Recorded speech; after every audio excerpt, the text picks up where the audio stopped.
um, address the new county guidelines that we became aware of when we landed back in San Jose on Saturday afternoon. And had a chance since then to also visit with some of the Santa Clara health officials to get a better understanding, and they've been great. They started the conversation off by complimenting us on the excellent job that we have done so far in following the directives and following the protocols.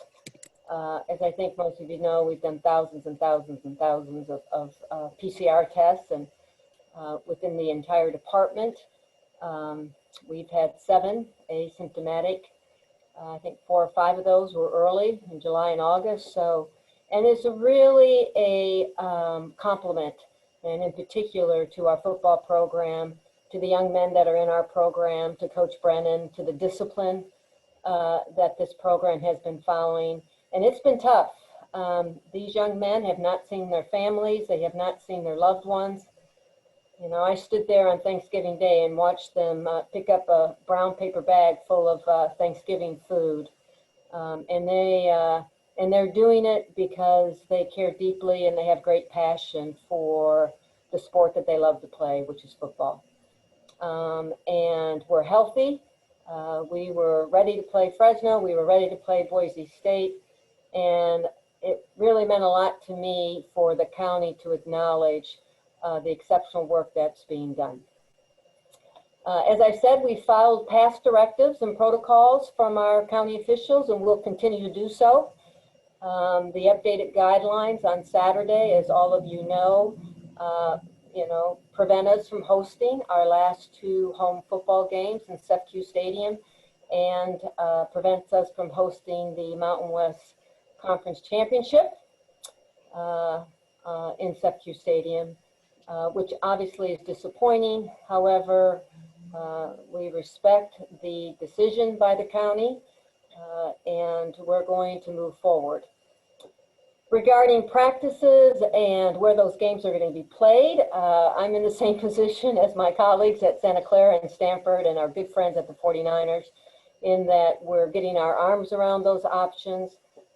We're looking at a number of options. Hopefully in the next couple days, we'll have some decisions. But at this point, I can't specifically state what we'll be doing. I also wanted to mention that we were supposed to host our friends at USF in women's basketball in Provident Credit Union Event Center tomorrow night. That game has been canceled. Our men's basketball team was supposed to travel to Pepperdine on Wednesday evening. That contest has been canceled because if the men played at Pepperdine, they would leave the 150-mile radius the county has determined. And if they were to return from that game, then they would need to quarantine for 14 days. So it's been a very busy few days, to say the least. You know, as true Spartans, we're going to roll our sleeves up. We're going to look to solve problems. We're excited, very excited for the next few weeks. And we look forward to having additional information in the next couple of days. Okay, just a couple of questions for Marie. If anybody has one, go ahead and raise your hand or type it into the chat, and then we'll get to Coach Brennan after that. But any questions for Marie right now? Stephen Tsai, go ahead. I was just wondering whether the moving the game to Hawaii is an option, and also by playing outside of your county, does that subject you to the 14-day quarantine on the return? Yeah, good questions. If we were to play outside the 150-mile guideline, that is correct. We would not be able to return to San Jose. As far as whether or not we would play the game in Hawaii, at this point, we are not looking at that option. Do we have any more questions for Marie while she's with us? We've got 2 hands raised, Justin. Okay. I guess I'm not seeing that right now. There's Elliot Almond of the Mercury News and Roz Plater of NBC Bay Area. Okay. Elliot, go ahead.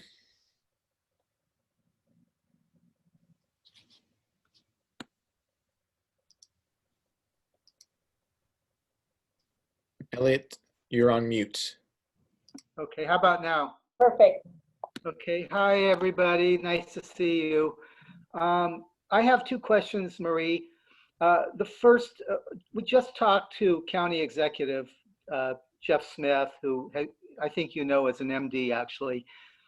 He reiterated what he told me about a month ago, just that this is not an essential business. And I'm paraphrasing what he said, but it's pretty strong, that it's irresponsible to even do this. So I'd like to get a response to that. And the second question is, the relocation to Humboldt, by all accounts, was very successful, and Humboldt state officials have said they would welcome you guys back. And so I'm wondering if that is going to be a viable option to look at. Well, I'll answer the second question first. Again, we are looking at all options. So certainly Humboldt would be on that list. As far as the first question, and I think this is really important, it was very clear from the Santa Clara health officials that if you wanted to practice and compete, this is what you would need to do. And that's what we've done. So, and we're going to continue to do so. Again, we're going to follow directives. We've been doing that, and we've been doing it very, very successfully. Okay, Roz, go ahead with your, unmute yourself and go ahead and ask your question.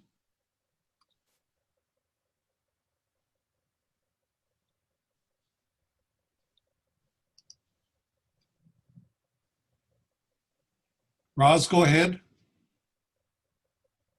Oh, you're unmuted, but we can't hear you, Roz. You want to put it in the chat? Would that be Yeah, easier? if you type it into the chat, we can get it out there too. That's not a problem. Victor, why don't you go while she types away, and we'll come back to Roz. Sure. You can hear me, right? Hopefully. Yep. All Okay. good, Victor. Good to see you. Good to see you. Victor Aquino, Mountain West Connection. Marie, just a question about how the process is between the Mountain West members in terms of the COVID protocol communications. What is that leading up to a game or whatnot? Any description on that you can provide?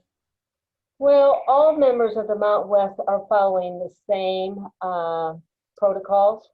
All institutions are tested 3 times a week. All institutions receive results before getting on the charters.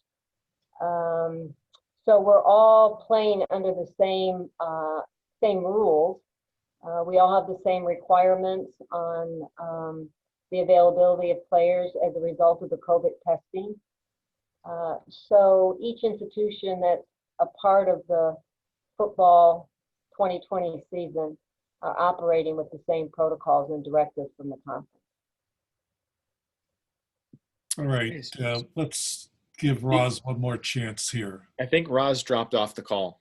No, she's on the second page. Okay. Roz, go ahead.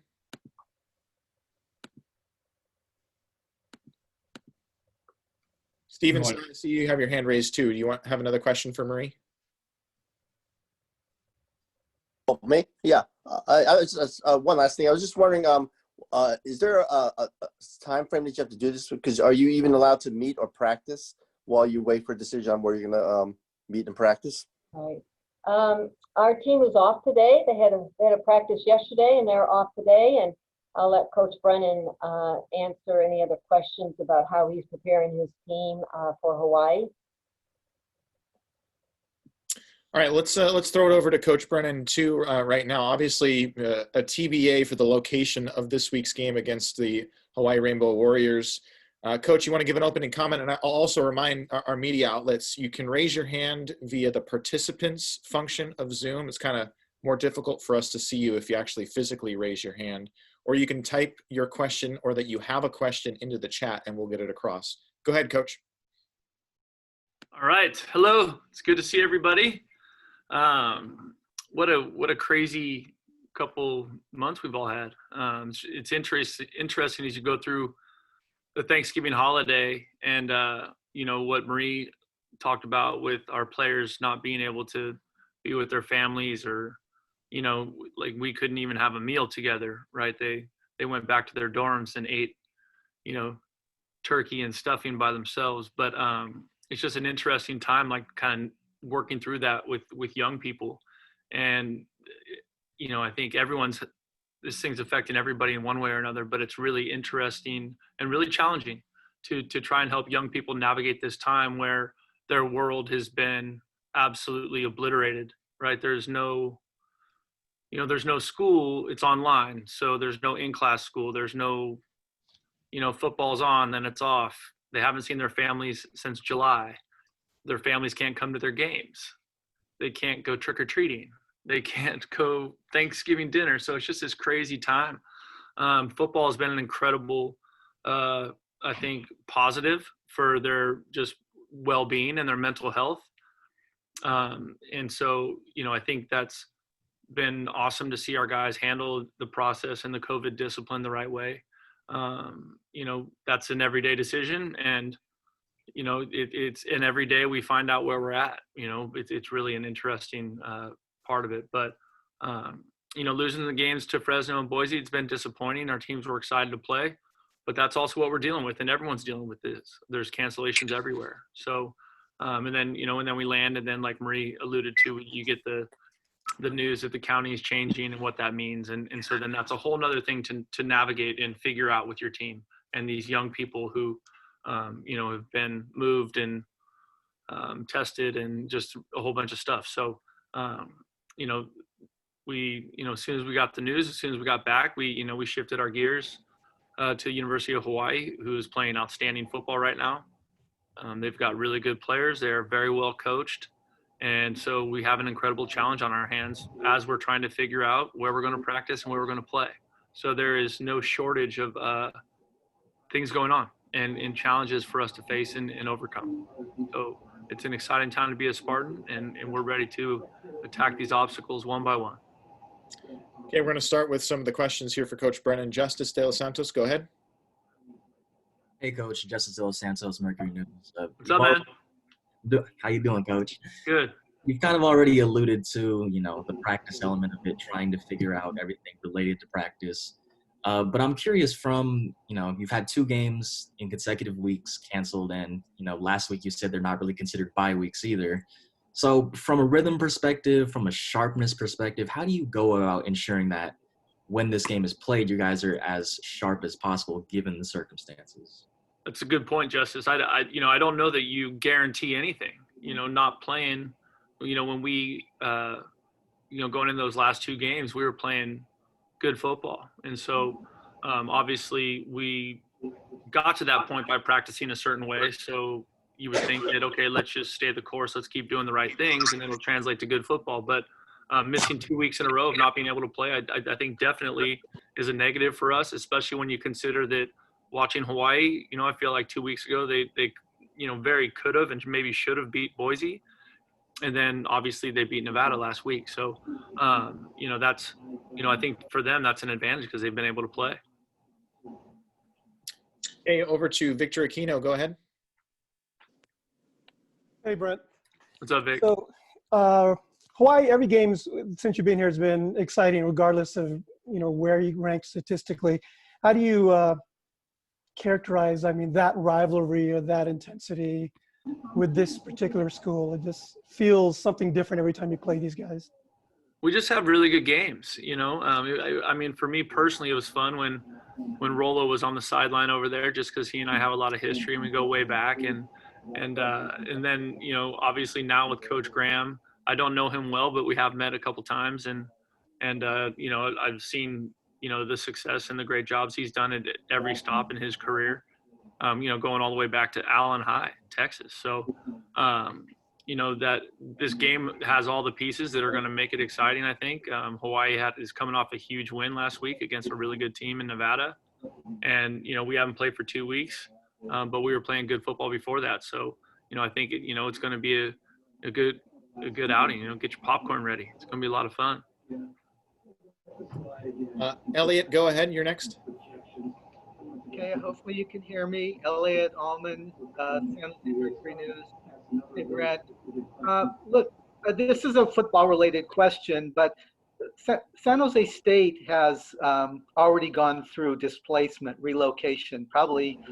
And I'm wondering if that experience in Humboldt, wherever you guys end up, if that's going to pay some dividends to what's going to happen next. Shoot, I hope so. Right? I mean, what choice do I have? Like, I hope it doesn't. Like, you know, I mean, I certainly hope so. You know, but I don't know. I think everybody, it's not specific to San Jose State. Everybody across America is just dealing with different variations of adversity and complicated situations. So, you know, I think how people handle it definitely gives them a chance to play good football or not, or to get their job done or not, right? And so I'm hopeful that some of that stuff that we've been through as a team is going to contribute to us playing well on Saturday against Hawaii. Thanks. Okay, I see a username, Ferd Lewis. Go ahead. And you're on mute still, so open up the mic. Roz, I see you too. I'll get to you next, Roz. Hi, Coach Ferd Lewis, Honolulu Star Advertiser.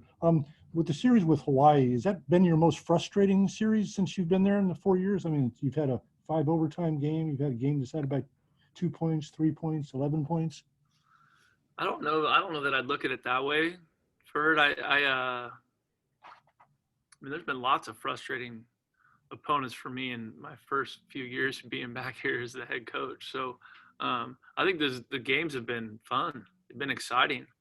The 5 overtime loss, I think, would say was maybe my low point in my time here. I mean, just like I totally broke down after that game. I was a wreck.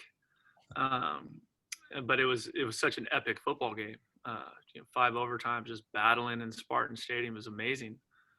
So I think you know, it's definitely a fun rivalry. I think, you know, playing for the Dick Tomey Legacy Trophy is a really cool thing. He's a really special guy for me. I know he's really special in Hawaii, but he's definitely someone that, you know, I'm really missing right now. I think he'd be a great sounding board for me as I'm trying to work through just all the challenges the last 8 months have presented. But so I think that's another part of it that's really neat is that I think the trophy is a cool thing, and it's probably you know more special to me just because of what Coach Tomey was in my life. Thank you. Okay, Roz, go ahead. Can you hear me now? Yes. Sorry. I'm hoping I get the mic issue straight. I was wondering whether or not when the county talked about this to you and you said, you know, there have been some surge among teams in the county, or you think they're being influenced more by NFL, because that's kind of a mess right now. Roz, you kind of broke up. If that's the question that was in the chat, we can kind of go off of that. And Coach and Marie maybe wants to touch on this too. The question that she wrote in the chat is, did the county give you an indication if there was a surge among local teams, or are they being influenced by what's happening in the NFL? Yeah.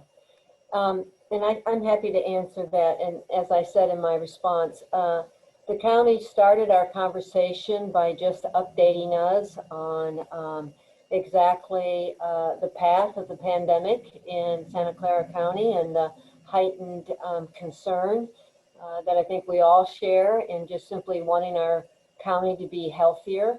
Unfortunately, that's not the case. And so they provided quite a bit of information and statistics. And as a result of the concerns within the county, they then shared the further guidelines. They did not make reference to any particular group or sports team or, as I said, any really constituency in Santa Clara County. Okay. Andrew Pang, go ahead. Andrew Pang of 24/7 Sports. Good afternoon, Coach Brennan. So Hawaii had a 47-yard kick return in the last game. So what are your thoughts of what you've seen from Hawaii's special teams? This is a good football team. You know, they have they're really well coached. They have good players at each position. Obviously, the big return the other night was a big turning point in that game.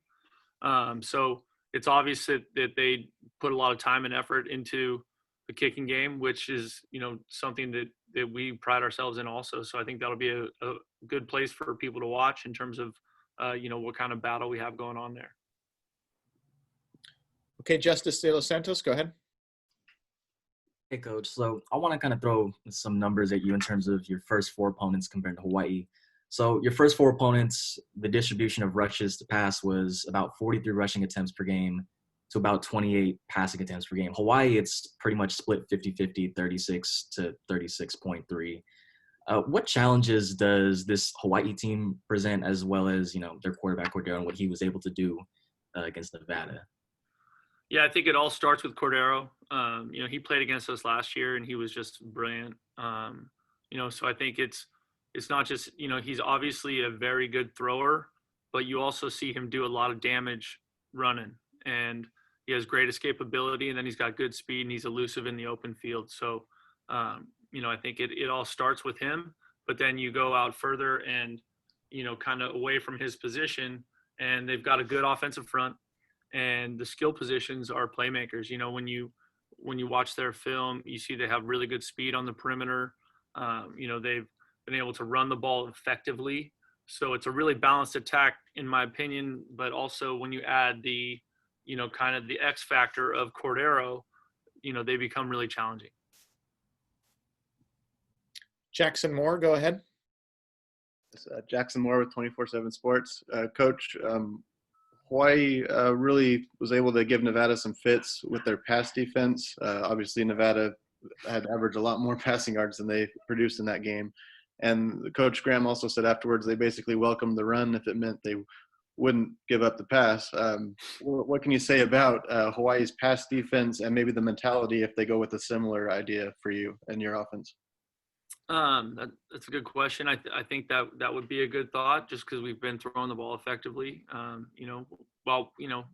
3 weeks ago when we were playing, but they had a really good plan for Nevada. They did a really good job of making it hard to throw the ball downtown to Dobbs, who's just a fantastic receiver. What they did coverage wise makes sense. Definitely makes it hard to throw the ball. His comments about they would allow them to run the ball if that's what they had to do. But they've got a good defensive front. They're extremely active. They move, all kinds of movement. So you got to block movement, which, can be challenging. And then they do a nice job of mixing up a bunch of pressure. So, you're playing against an extremely active front. And even though they're choosing to take people out of the front and put them in coverage, that you're still playing against a group that moves really well and pursues the football with real effort and energy. It's impressive. Okay, Ferd, back to you. Coach, last year when you got your extension, you talked about having a championship program and stuff. Did you think you would be competitive for the championship this year, right out of the shot? Ferd, I think we're going to do that every year. But obviously I knew we had some work to do, and we're still a work in progress here. I mean, that's a big Bay Area thing. We're WIP, you know what I mean?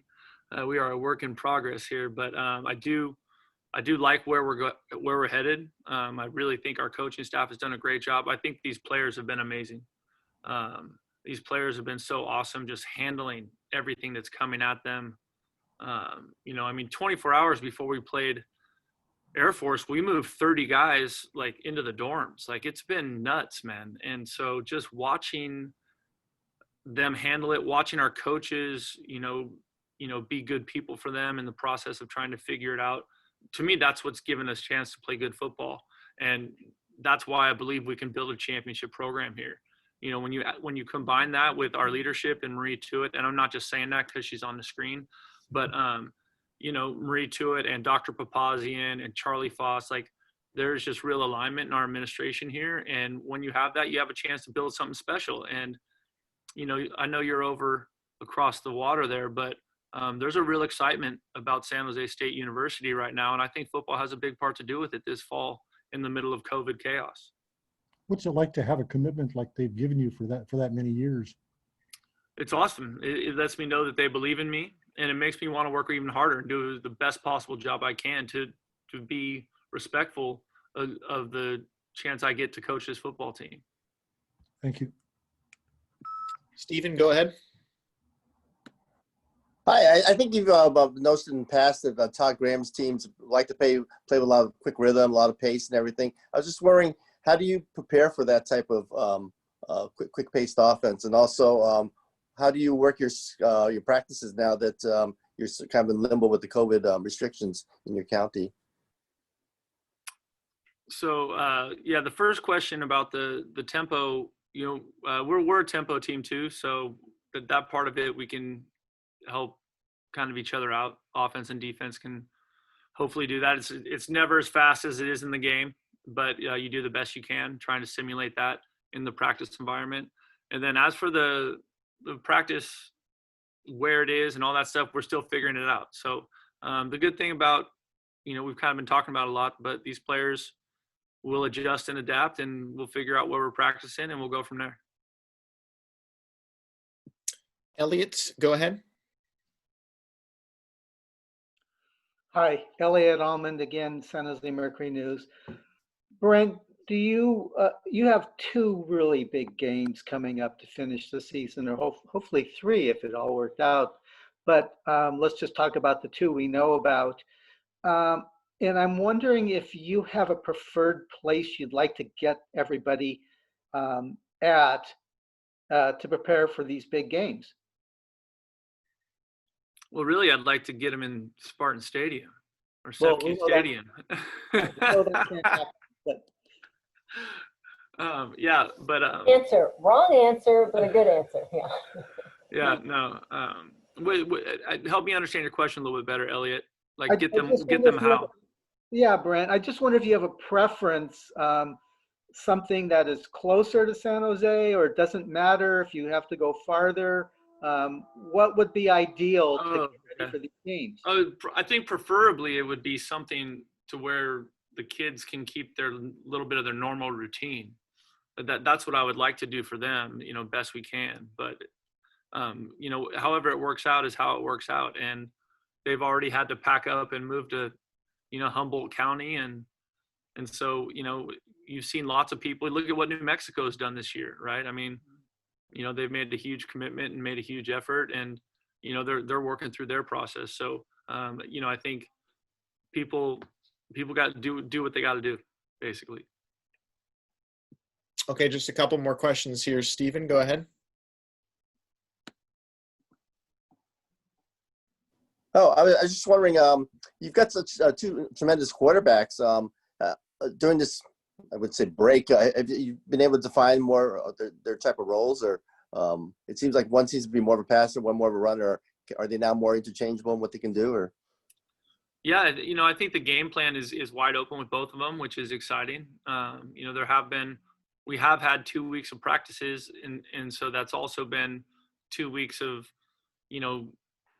implementing a game plan. So it hasn't been like spring practice would be, right, Stephen? Like if it was spring ball, you'd have some more conversations like that. But it's been like in both situations, we were getting ready to play two really good teams in Fresno and Boise. So it was more, okay, game plan wise, what are we going to do with each of these guys? But, I think in the biggest space there is that Nick Nash is really developing into a good passer, which is exciting because his legs are dangerous. And so it's going to be fun to see him continue to grow and develop. Okay, final two questions, Julia Jackson and then Victor again. Hey, Coach, this is Julia from SJSU Stratcom. How's it going? Good, how are you? I'm doing well. So I have a question for you, and Marie, if you want to chip in too, you can. This has been quite a crazy year, as we all keep talking about. Do you have like a main message you would hope to share with Spartan fans who are kind of watching on the sidelines? What do you hope people get from this season? That's a good question. That's kind of hard. I think I hope they get something that they can feel good about, that they can, in the middle of all the challenges and hardship that everyone's facing, that they can feel good about, their school or their alma mater or where they work, playing good football on TV, and gives them something to cheer for and something to look forward to. I feel like there's so little to look forward to right now, for everybody, not just people coaching football. So I think, and I've gotten feedback that way, Julia. I had so many people on Saturday reach out to me like, dude, we were watching the game and we had our family there, or, oh yeah, well, I was meeting up with so-and-so. And so there was definitely some rallying around Spartan football, which is just super exciting to hear, because I don't think it's always been that way. So, that's what I'm hoping for, is people have something great to look forward to. And it's something that they can be proud of. Like, hey, these guys are playing good. These guys are doing it the right way. Awesome. Thank you. Victor, go ahead. That was a good question, actually. Changed my question. Probably for Marie and Brent. So with every team in school having the same protocols, and why, or at least what do you think, how and why you guys are doing it better than obviously other schools that aren't doing it as well? I mean, Well, I'll answer quickly. I've spent a lot of time around the football program these last few months. I'm obviously part of their bubble. It's a very disciplined group, and they take the direction from Coach Brennan. He's very clear about the expectations. He's practicing what he's preaching. He goes home after a game and he sits on his couch and talks with Courtney, his wife, and usually there's countless family members around, and there's no one. And Scotty, his son, has been with us every step of the way up to this year, and we haven't seen Scotty at all. So everyone is making sacrifices, but it's very clear from, and not just Coach Brennan, but the coaching staff, that if we want to play and we want you to be safe, here are the things that you have to do in order for us to put our very best product out there on the field. And it's impressive, to be honest with you, to watch how these young men have overcome some of the challenges that Coach Brennan referenced. if I could throw one quick one in there, Brent. I have the chance to speak to a Honolulu radio station later this week. And what would you say to that Hawaii audience if you had a couple seconds, what to expect, or what would be your? I love Hawaii. Okay. I love Hawaii. That's where my college coaching career started. And it was a tough start, man. Woo, tough. Okay. But it was a great experience there. My cousin was an incredible player for them. Right. So I have all kinds of love for Hawaii. Got You can it. tell them that. I will. Thank you. All right. Well, thanks everybody for participating, and obviously stay tuned for any official announcements that come up regarding this week's location of the game against the Rainbow Warriors. And Lawrence Fan will disseminate that information. It'll also be on our website, sjsuspartans.com. Thanks for watching, and we'll see you next week. I will remind that Mark Purdy and his class, you guys can stay on, but we're going to continue with them. But everybody else, thanks so much for attending today.